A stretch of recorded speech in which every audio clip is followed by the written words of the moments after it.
kali ini kita akan membahas tentang dunia kedokteran tuh akhir-akhir ini terus meneliti obat untuk mengatasi gangguan mental tanpa adanya risiko kecanduan. Nah, apa sih zat-zat yang harusnya memenuhi syarat obat itu gitu. Jadi obat yang dapat mengatasi gangguan mental tanpa kecanduan.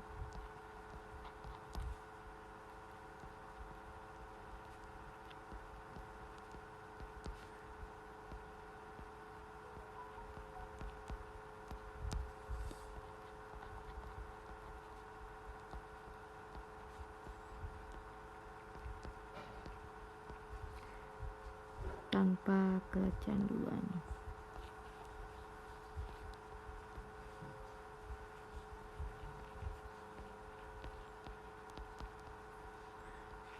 Karena tadi permasalahannya adalah banyak obat psikotropika yang menyebabkan kecanduan akhirnya, ya kan. Lalu yang kedua, karakteristik obatnya itu yang bagus bagaimana agar mengatasi gangguan mental tanpa kecanduan itu, ya kan. Nah, yang pertama, kita kalau mau mengatasi gangguan kecanduan itu yang paling bagus itu adalah psikoterapi. Jadi psikoterapi,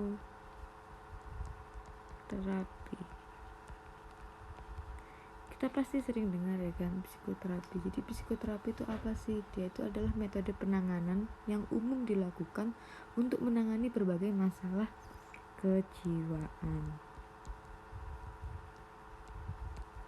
Jadi seperti stres berat,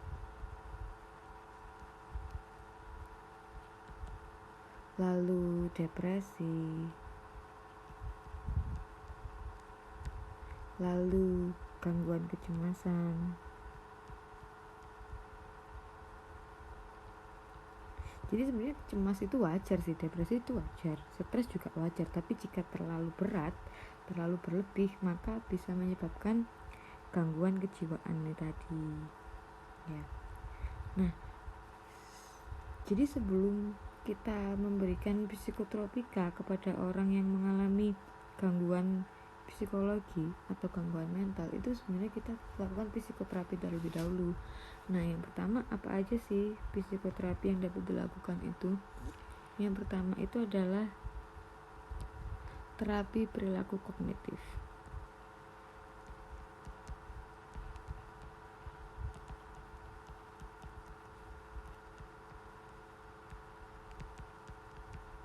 Jadi agar enggak sedikit-sedikit langsung obat, ya kan, sama kayak kita pusing dikit-dikit obat, akhirnya lama-lama kita kecanduan dan kebal jadinya. Nah, jadi terapi perilaku kognitif itu untuk mengevaluasi pola pikir,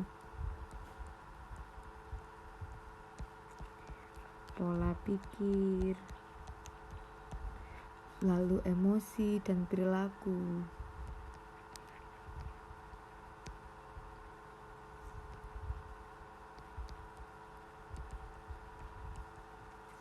Pasien gitu ya kan. Jadi misalnya gimana sih pasien itu menggunakan obat-obatan, maka psikoterapi ini tuh pasien akan dilatih untuk merespon stres dengan aktivitas yang lebih positif, misalnya olahraga atau meditasi gitu ya kan. Jadi dialihkan ke kegiatan positif.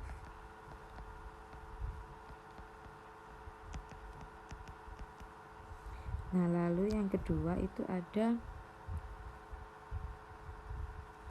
terapi psikoanalitik dan psikodinamik.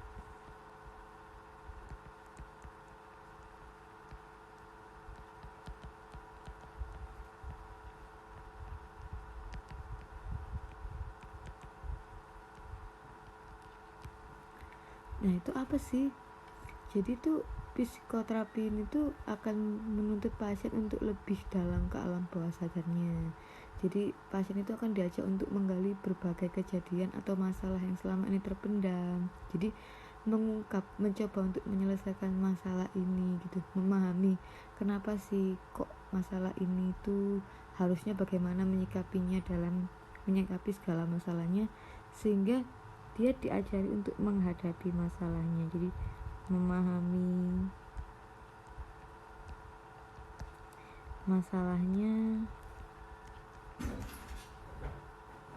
dan diajari cara menghadapinya. Lalu yang ketiga, ada terapi interpersonal.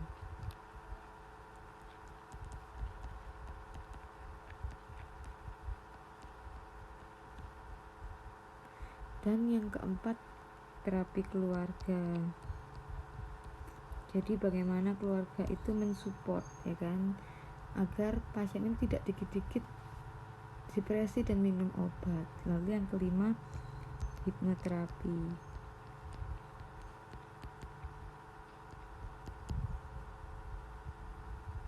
Jadi pasien itu lebih rileks, bisa mengurangi stres, meredakan nyeri, sehingga membantu pasien berhenti melakukan kebiasaan buruknya, misalkan merokok atau makan berlebihan. Nah, baru masalah kejiwaan ini tuh biasanya psikoterapi seringkali dikombinasikan dengan obat-obat, misalnya antidepresan, nanti psikoanalitik gitu, pereda cemas, tergantung diagnosis penyakit dan masalahnya. Jadi diharapkan tidak langsung diberikan obat sehingga dia nggak kecanduan, tapi bisa dilakukan terapi-terapi kejiwaan terlebih.